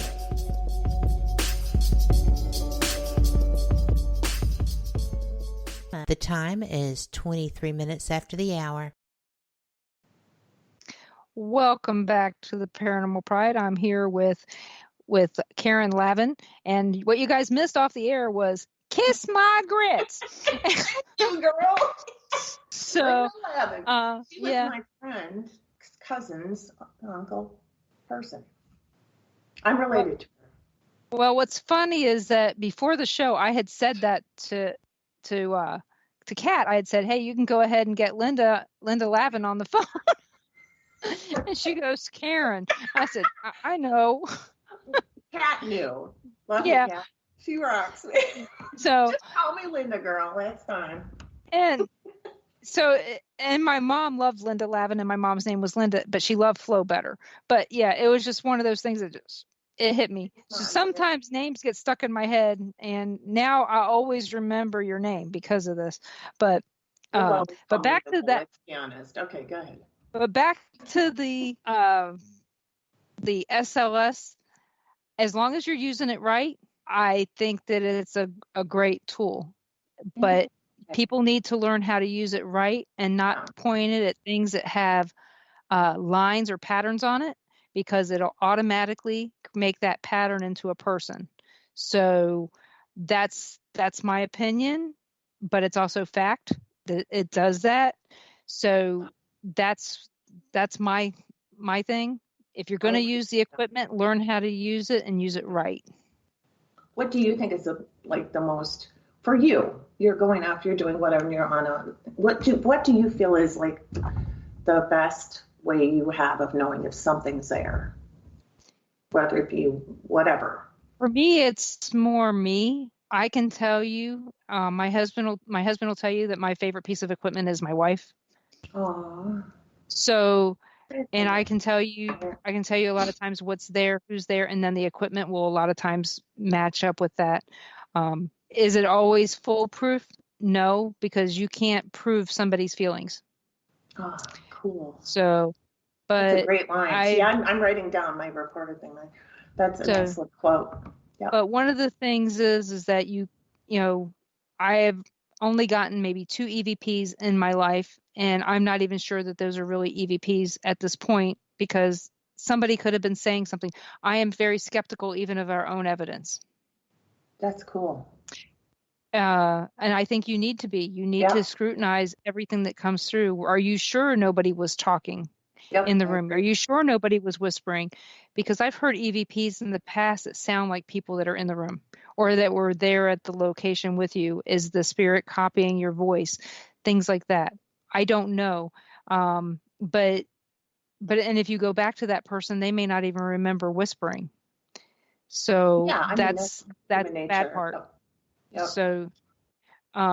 So a lot of times if I'm going to do EVP sessions, it's going to be in places where it's just me and Ron. Yeah. Because I can control it. But when I use my computer for EVPs, it is so sensitive it can get car noise. Wow. So like right now, if I was doing EVPs, we would get the car noise of the cars going down the street right now. And we've had that happen in other locations. So, but one person took all my EVPs or all my recordings from this one location, and he said that we got a whole bunch of EVPs. And I said, well, good for you. I'm glad you had the patience to listen to it, because I don't. So that's another problem. I don't have patience, because I usually hear the spirit. So why do I need to go back and listen to it? That makes sense. But I do need to go back and listen to it to prove what I heard. Yep. But again, I like to enjoy the investigation piece, and then I like to help the people. Yeah. I don't care about saving evidence, because most of the time when we go, it's for the camaraderie with the friends. Like when we're hanging out with Carl and Dara and all them people, and Kat, when we went down there to Sloss with her and Frank, I remember the experience of being with them. Right. Like I said, I remember the experience of being with them. I may not remember everything that happened that day, but anything that happened with them, I remember. I remember 90% of everything that happened the day I was with Kat. And Frank. Oh, I love that. And that's what I feel. But those, those experiences with the people that I'm with is much more important than my experiences with the dead.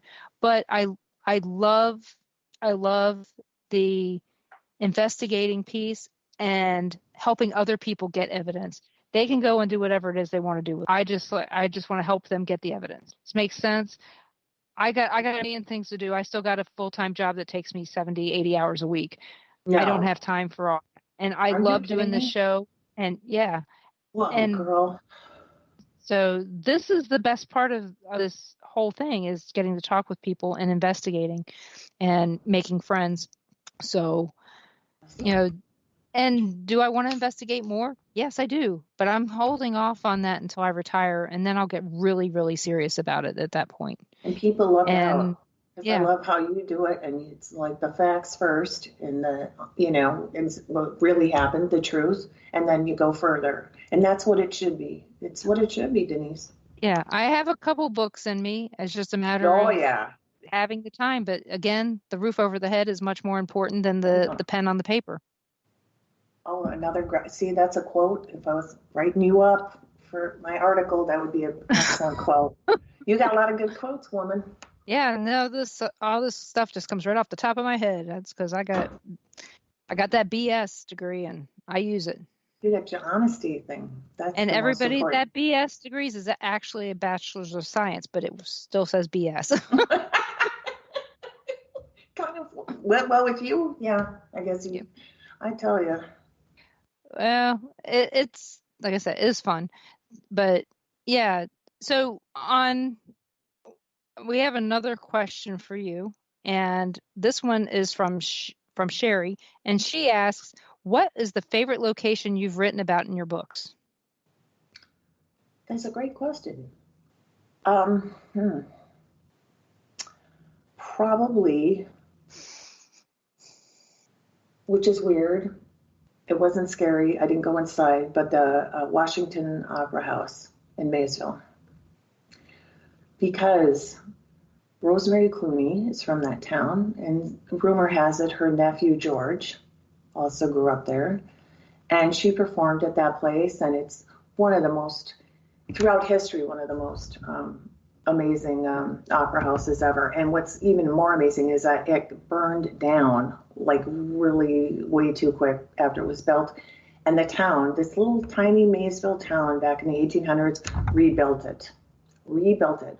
And so they had performers from all over and from all over the place. Obviously, then eventually Rosemary Clooney and everything.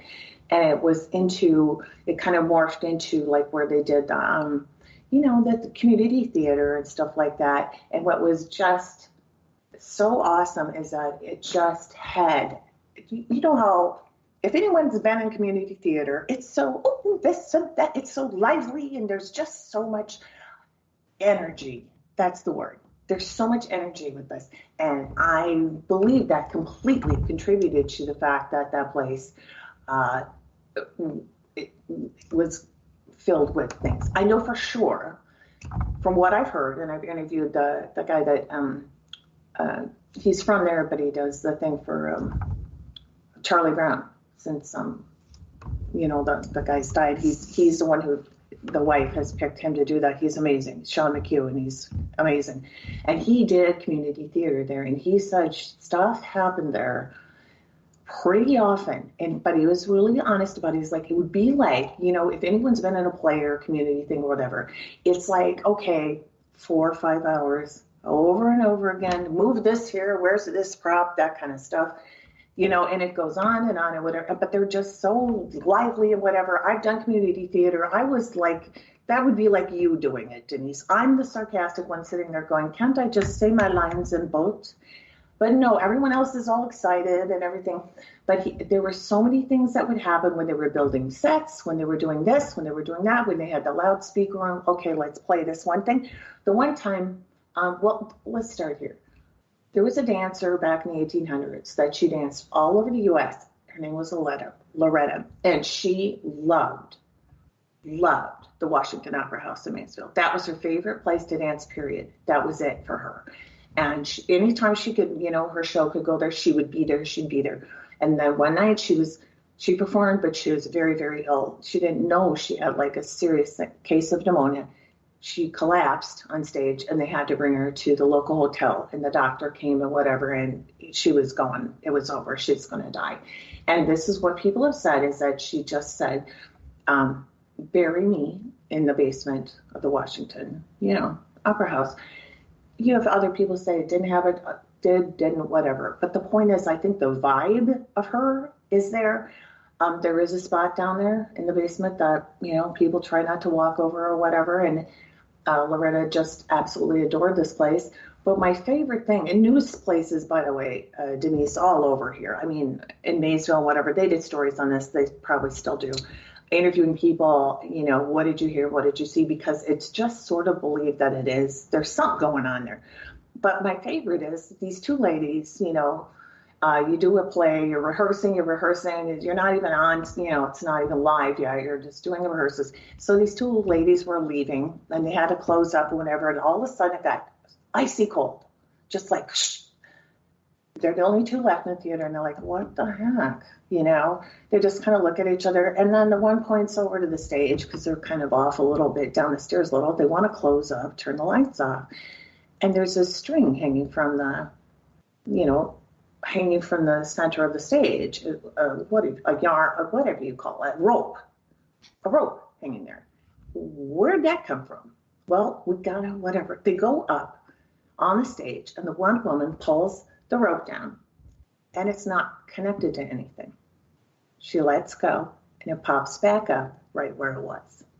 So you have two ladies that I'm assuming might have been near my age now, beating each other over who could get out the door first. They were absolutely freaked to the max.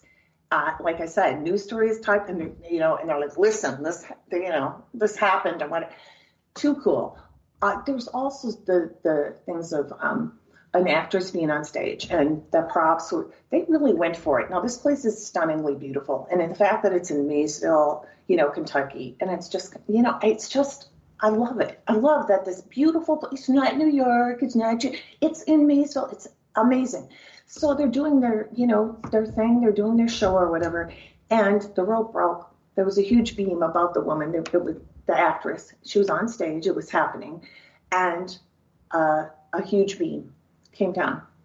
She was right under it, and people in the audience, more than one or five, said the beam moved over and dropped to the side of her. It literally stopped, moved, dropped. She would have been killed, or at least very, very, very hurt. And what I love about this is that Loretta? It's Rosemary? But I think it was before.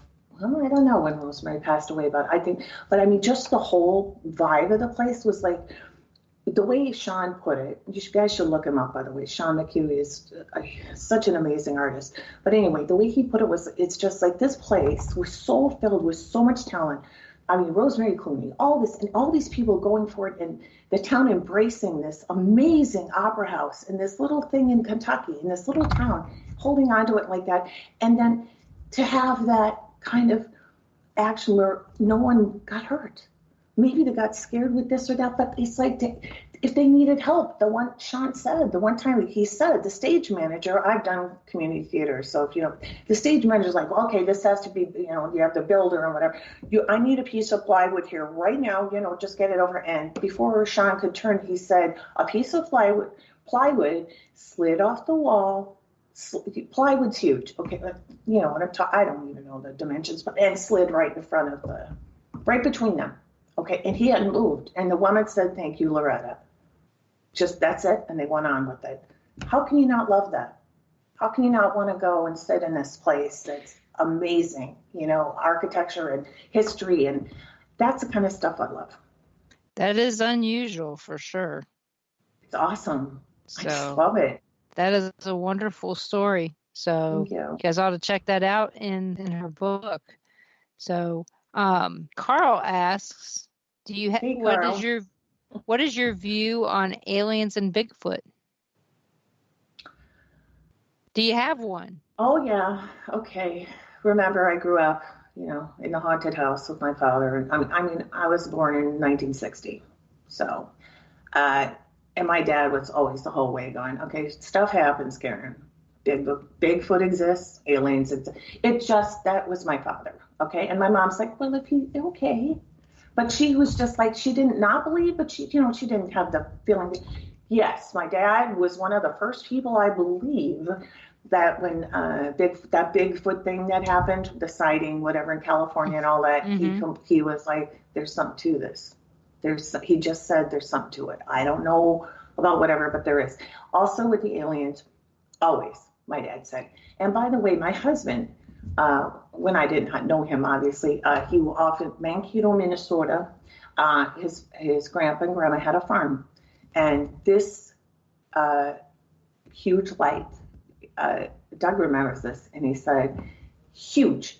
this huge farm field and whatever, and this huge light just plonk down. I mean, I don't know how many, like what, how far away. I'm terrible on distance things, but it shook the ground and it scared his grandpa, who would never get scared. And his grandma was like, what is that? And he said, don't you dare go down there. Don't no one go down there. And when they did look, it was a huge hole. Was it a meteor? No, because it wasn't there. But the hole was. Doug just, and even his dad, who was engineer, and he's brilliant, was like, something happened there. And it wasn't from here. And my dad always has said, of course they're here. They're here. If the government tells us, right, oh, by the way, they're bopping in and out, don't worry, what do you think is going to happen? I mean, if the government literally, for real, releases this and says, they've been here for probably as long as we have. They're here. They meld in. You can't, whatever. And that's just the way it is. People would freak out. I'm a firm believer in that. I'm seeing it leak out. I'm seeing stuff like that. The British astronaut saying, listen, for sure, absolutely, they're on the Earth. They're right. I believe that. But you know what? In life, let's be honest. Look at all the stuff, like you were talking about, Denise, with just the violence within families, the this with that. Is it really that? Like, do you know what I mean? It's like we're all, we all have our things on. Is there a God? Is there a this or that? But I think, at least for my opinion, you have to believe in the energy that is here. It is here. And that things can come from a galaxy and beyond that is like, it's almost to me like impossible that they're not here. I think they're here. I could be one, by the way. Just saying. How would you know? Yep. You don't until, see, in the case of Bigfoot, I have to see him to believe him. I have friends that I truly believe when they tell me their stories of abduction, I can see the conviction in their eyes when they talk about it. Yep. That I know that they truly were abducted. Something happened. Yes, something happened. We can't and again, the same statement everybody says, we can't be the only intelligent life in the universe. Yeah, we're not. Yeah. And are we even intelligent compared to the other life? Not really. That's how I feel. I know I'm not. So there's that. But Bigfoot, I need more. I mean, for years I used to say, Bigfoot's always seen where aliens are. Maybe Bigfoot is an alien. I had somebody ask me last night about interdimensional stuff. I said, I know enough to be dangerous, and that's it. I said, I could start rumors about interdimensional stuff, and that's about it. So let's leave it at that, and let me do some more research and then tell you how I feel. But when it comes to aliens, I do believe that there's something there. And I also have a cousin who's an astronaut, and he says there are no UFOs because they know what everything is. They have identified all of it. Oh, I love that. So, I believe that. So needless to say, I know enough. Like I said, when it comes to aliens, I know enough to believe. Yep. But you know what, everybody? We are getting to that time again. We're coming up on our last break. So if you have any questions at all for Karen, please put them in the chats and I will get them asked. But you are listening to WBHM Digital Broadcasting out of Birmingham, Alabama, and we will be back in a couple minutes.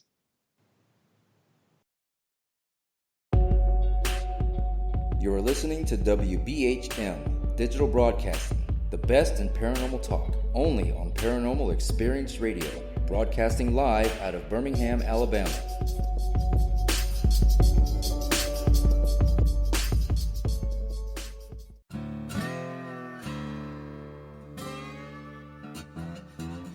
Oh, come on. I'm Southern, but... nope. That'll do. Hello. I am Kat Hobson, host of Paranormal Experience here on WBHM Digital Broadcasting out of Birmingham, Alabama. I enjoy having guests from all areas of the paranormal, from ghosts to ufology to cryptids and beyond. You'll find some of the best researchers in their fields bringing you some great information. Join me on Wednesday nights from 8 to 10 p. Eastern here on WBHM Digital Broadcasting. Since 1948, Fate magazine has brought you reports of the strange and unknown, all of them true. Fate Radio is carrying on that tradition, bringing you the unusual, macabre, strange, and bizarre. Join host Kat Hobson Sunday nights from 8 to 10 p.m. Eastern on WBHM Digital Broadcasting.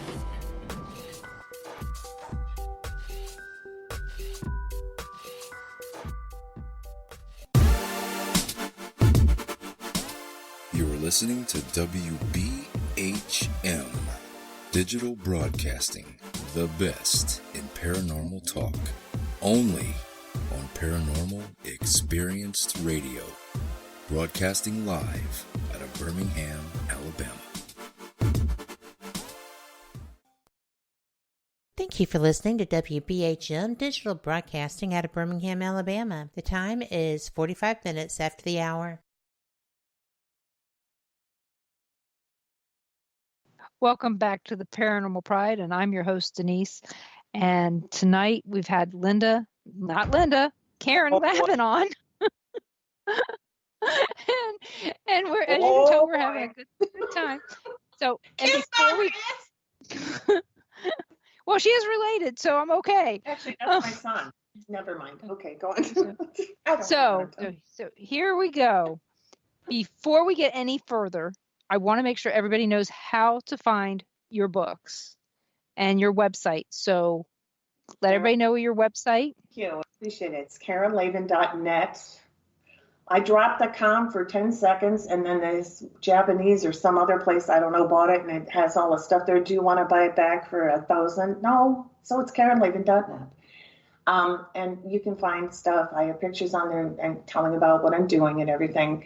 And also on Facebook, Karen Lavin Author. Talk to me. Come let me know. Also, if you are interested in a signed book of either Dayton Ghosts or Cincinnati Ghosts, come to me. Come to my website, KarenLavin.net. I can give you an autographed copy, specifically to people if you want, or not autographed, whatever, and it'd be cheaper than Amazon or any of that. I can get it out to you quicker and with personalization if you want. So I'd appreciate it, So you have a bunch of books sitting around your house that you need to get rid of. Okay, please. You're getting on my nerves. Kat, she's getting on my nerves, Kat. Oh, wait a minute. I guess I really should call you Daisy, since I'm Linda. Okay, Days. The Days Meister. Yes, you got it. I have a bunch of books sitting in. Oh, my goodness, I like you. I don't know why. But I do. Well, I tell everybody, this is the easiest thing you're going to do in your week is be on my show, and you're going to laugh, and it's going to start your week off great. And that's what I hope it does for everybody who listens, is that they all have a good time and that they laugh. So, and like I said, we'll always remember each other because of this, of all the laughing and probably some of the crying too. Yeah. So Danica and Linda every Friday at 2. Yeah. And we'll have Mel provide some food. Of course. But the sad thing is they're all dead. I know. Maybe we should do a thing in Alice's Diner and see, or whatever, Mel's Diner, and see if we can get any EVPs. Yeah, Right. Alice's Diner was a whole different thing. All right, I know. Oh boy, here she goes. Well, I'm just saying it was, but again, and I never heard it, so I just know it from memory that it's something that existed way back in the day. It's but only 12 minutes. It's only 12 minutes. We don't have that much time. Well, of course we don't. Yes. Yes, it'd be great. We'll call Meatloaf and have him do it. He's known for those long songs. My dad used to call him Meatball, but anyway. Well, he's lost a lot of weight, so He's getting closer there, yeah. yeah. Right, you're nuts. That's all. I know. You're amazing. You and that chick, Well, that producer chick, she's all right too. Kit, Oh, yeah. right? Her name's Cat. We've got, no, it's Kit. It's Kit. Kit, Alice, or Linda. Kit, Linda, and Danica. There you go. That's us. I don't care. I'll answer to anything. Mm-hmm. I have. And you're working on some new books. So if you guys want to check out her website, please go out there and do that. And if there's any books out there you'd like to see, or want to buy, go to her. She And has a stockpile. Yeah. I have She a does too. stockpile. Please, Well, it's cheap. do you go to any events to, like a lot of our friends go to events and they put out their books and say, hey, I'm selling my wares here. Do you do that? I did. I got invited to a lot of, I spoke at Victory Light a couple times, and that was incredible and amazing. And, I've done Mensa, believe it or not. Can you speak at our thing? All that kind of stuff, Rotaries, libraries, whatever. The truth is right now I'm in the point where it's like, I have to pick a direction, and kind of just get stuff moving or whatever. I love that you contacted me, and I just kind of gave me a little fire under me, and it's like, yeah, I'll do it. I just, I'm so weird. I have other books too. In fact, my first couple of books that were published were fiction, and when you have to do book signings and stuff, and so I'm just too, here's the thing. I just am uncomfortable, especially if you don't know if anyone's coming, or I've had ones where 50 people came, and it's like, right, in this little whatever. And I've had ones where, the poor woman that booked the thing, I'll buy this. I'm like, oh my gosh, I know the gig, I know how it goes, whatever. To me, the most important thing is just, I want to do what I'm supposed to do, and I'll get out of people what I can, and the truth and whatever, and fun, and I care. In whatever direction that takes me, it is. But to sit and I just kind of suck at that. Just sort of like I suck at this. I didn't remember Indiana, but I do now. We go to paranormal conferences, and people will say, do you want a table? And I was like, no, I'd rather walk around and talk to everybody. That's you. And yeah, that is me. I don't want to be sat at a table and not get to see anybody. And let somebody else who's got something to sell have that table, because I have nothing to sell. I can sell me, but that's against the law. And so, maybe if not people in Kentucky, I'm not sure. Well, it's not in Arkansas, but people, if they really want to talk to me, they're going to talk to me, and I'm going to get what I need out of them from doing that. So I like going to the events and visiting with people, and that's how I mingle. Well, you're delightful. That's why. I'm kind of obnoxious, and I can't remember states and whatever, but I care. Well, see, and I'm obnoxious, and I remember states, and I care. So we'd be great. And so it works out. But yeah, that's good to know, though. Hey, this person is probably more like me. Should probably be better off walking around with a backpack full of books, going, hey, I'm selling these books, and as long as they're good, people are gonna buy them. But what were your other books' names? Your fiction works? Oh, good Lord, they're not going to believe this one. My first book ever was The Other 23 Days, Scores of Alternative Uses for Feminine Hygiene Products. And no, it's not gross. What it was is about for stopping blood, for stopping, whatever, for using, to pick up lint or stuff on the floor, the maxi pads work beautifully. You bada bang it. You did. So the whole book was on that. So of course it was a parody, but I cannot tell you how many people were like, it's hysterical, and I never would have. But see, I'm weird. Hello. And I didn't publish it myself. I had a publisher. So that right there tells you that's nuts. Well, you know what? I know that you can use tampons for a fire.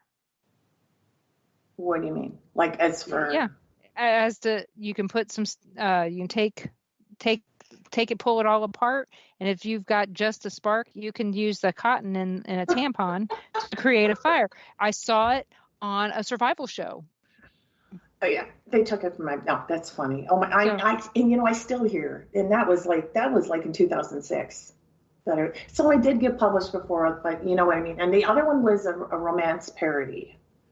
It was supposed to be a regular romance, but it was called A Surrogate Who Cleaned Up. It's on, Amazon or whatever.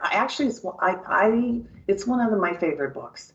And then I also wrote a middle grade fiction book, Quit Bugging Me, which is about these kids that are about 12, 13, whatever, and find out that a bug that has bugs, like, and you go in the encyclopedia or whatever, and they actually come up and take the kids and have all this havoc happen. And I'm pretty proud of that one too. So I'm just weird. Than you thought. No, actually, I saw what your books were, of course, when I looked at your website, and I went out and I read some of the reviews on Amazon, and I was laughing, and it's like, really, people bought these? Wait a minute. I don't know about the host etiquette book, but I think you crossed the line there, Danica. The Coast Etiquette book says make your guests laugh, but no. And once I started reading about them, I was like, I could see where people bought these. These are such interesting subjects when you go deep down into them. But I said, you're making people laugh while they're learning or laugh while they're reading. And that makes a big difference, because I don't know how many books I've read that I've gotten so into that I was laughing or crying along with the books.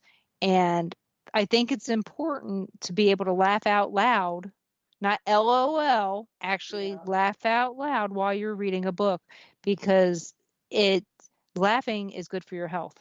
Oh, yeah. And that's why I thought these are just, like I said, my first thought was why. And then when I read about it, I was like, I can see why. This makes total sense to me now. You know what's amazing? After all of this, I still kind of like you. You insult me more than my sister, and it's like, somehow, I don't know why I like you, but I do. It's that BS degree that I got. You sure do. Yes, you do, girl. Actually, I have people tell me all the time that I remind them of their sister, their aunt, their mother, their babysitter. And they're like, oh, thanks. Well, I think I just laugh. Covered everybody, but yeah, you're to the point. There's no doubt about it. There's some people that bring that out in me, and other people, they get the plain Jane Denise. You got I think that you and I are going to be fast friends. I got the awesome Denise, and the really Danica, and the really cool kid. What? You got the real Denise. Yeah, that's the thing. You got the real Denise, and I think it's because we are going to be fast friends, and that's what's really important here. So everybody, I hope that you guys have really enjoyed Karen Lavin, because I've been saying her name wrong the whole time, and she never ever changed it. So thank you, Karen, for such a great show. And please, everybody, go out and check out KarenLavin.net and check out her books. And if you don't want to go through her, you can always find them on Amazon, and there are some reviews on Amazon that are really good. I did not look to see if there were any on Goodreads, but I don't either. I just do my thing and let it go. Oh yeah, that's why I like you. This is what I did. I did it good. I'm done, and I'm moving on to the next thing. So, and I am looking forward to the next thing, because I think it's going to be great, whatever it is, because it sounds to me like your whole heart goes into whatever it is you're doing, and you can't ask for better than that. Oh, thank you, dear. I appreciate it. So I hope everybody will tune in next week when my guest is James McDaniel. And if you guys know who James McDaniel is, you're lucky. But there's a lot of people who don't. He was on Haunted Live. He was the guy that was doing all the Facebook and Twitter stuff, all the media stuff. Okay. Yeah, and he also goes by Peppermint Fatty on Twitter. And so he is a really good guy, and he's going to be on, and we're going to be talking about what he's doing for all the different networks that he works for. So, Wow. well, it's not one network, but it's stretched over a few stations. But he helps out with Tennessee Wraith Chasers and some things that's going on there. So I hope everybody will tune in for James McDaniel. I just think he's got a great personality, and I don't know how that one's going to go. I got a feeling it might be one of those Denise doesn't have control of the show anymore. So I might need help from Kat on that one. So just got your back. Oh, she's always got my back, and she knows I have hers. Yeah. But everyone, thank you so much for listening to my public service announcement earlier as well. I appreciate it. And if you guys have any questions at all about domestic violence or abuse and want that information, please contact me, and I will make sure you get that. And please keep those people that are going through those situations in your prayers. And you are listening to WBHM Digital Broadcasting out of Birmingham, Alabama. And you've listened tonight to Karen Lavin, but I let it go. Lavin. See, it doesn't matter. I can't get it right to save my life tonight. And no, and Ron just said, not Linda? No, not Linda. So you're all right, Danica. So we all had a good time tonight, and I hope everyone else did too. We'll see you next Monday at 7 p.m. Central here on WBHM Digital Broadcasting.